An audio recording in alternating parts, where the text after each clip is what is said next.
So at DraftKings, what is your role? Like, explain to the listeners kind of, because I mean, I have the question here. What exactly is a content specialist? And are you actually trying to help people win money, or are you working for the damn book? Because there's a zillion people that want to know what you do and why you do it. Very important question right there. Both of them, actually. What is a content contributor? It's not the best description, but like, that's how a lot of places want to label it. It basically is an overall umbrella of somebody that is able to, create a lot of different types of articles that fall under a lot of different umbrellas. So you got to be able to write. You need to be able to write about giving out a play. You need to be able to write about betting splits or the sportsbook side of things. You need to be able to write about the fantasy side of things, specifically the DFS, daily fantasy side of things. You have to be able to write up news when fantasy or betting related news comes out. That's what our like DK Live handle is kind of keeping you plugged into the news.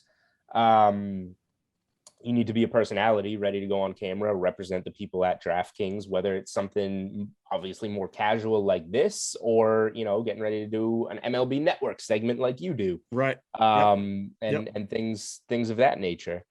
You got to be able to podcast. So yeah, now all that said, I'm very happy with my job. I feel very blessed to be able to talk about sports, talk about sports betting.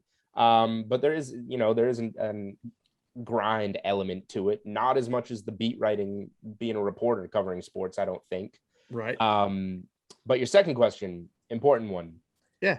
Because a lot of people see the DraftKings name attached to it, or whoever other's name attached to it, and think that I am trying to give a play that will lose you money. Now, first of all, a lot of people think this, by the way, on social media and all this stuff. They're like, this guy's giving me bullshit. I mean, that's what people say. Now, first of all, professional sports bettors hit at what? You got to be hitting 53% to break even, 54, 55%, you're making profit. Yeah. So if I'm trying to give you the wrong side, like, what are we talking about? 53 to 47%. Like, I'm going to know which one I'm giving you. Oh, I'm giving them the wrong side of this one. When so many of these games are coin flip games, like, to have the ability to do that, I think is kind of ridiculous. Like, it's obvious. The Bills minus 7.5 this week, so I'm going to give out Washington plus 7.5. Washington will probably hit. Like, who knows? I don't know if you've heard it, but there's this thing going around. It's a hashtag. Nobody knows shit. I've been saying it now. Yes, it's kind of a thing. Like, let's just be honest. I mean, it's really hard. It's hard to pick games. It's hard to give out winners.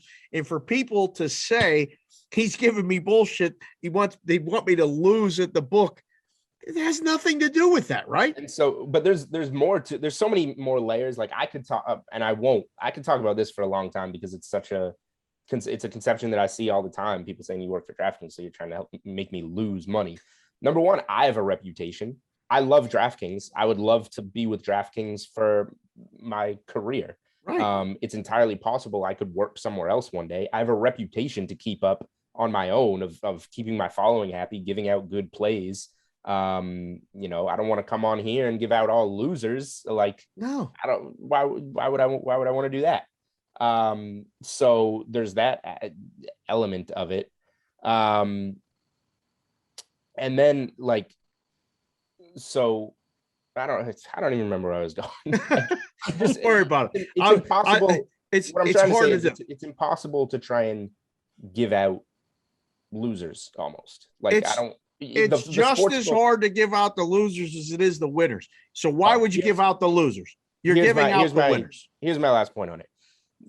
Like, number two, it's also on you to be responsible with your bankroll. So, like, here's why a sportsbook in theory would use me. Maybe I'm not a professional handicapper that's going to give out, top-notch winners, but I'm a decent sports bettor. I have my job for a reason. Yeah. Now, if I give you out something and you're reading my articles and you're betting $50 a game and you win, now you have $100 in your account. Now you need to keep that $100 and get another sharp play and keep going. Right.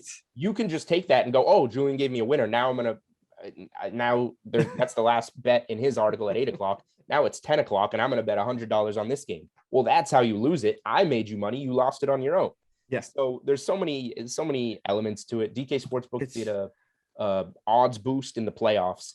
Giannis to get a double-double. He had a double-double in every playoff game at the time. Yes. He was minus 500 to get a double-double. It was the game that he got hurt in, and he got hurt with 8 rebounds. Took everybody's money. You could bet $25 to win $25. Number one, that shows the randomness of everything, that it hit 11 games in the playoffs and then doesn't hit that game. Number two, guess what DraftKings did? The odds boosts were on a bad streak at the time, so DraftKings just said, guys, take it. You win. Like, here's your money. Right. Now it's on you to do something good with it. Thank you for watching this video. If you liked it, click on another video right here on the screen. And if you really liked it, consider subscribing below. Thanks for watching. We'll see you again soon.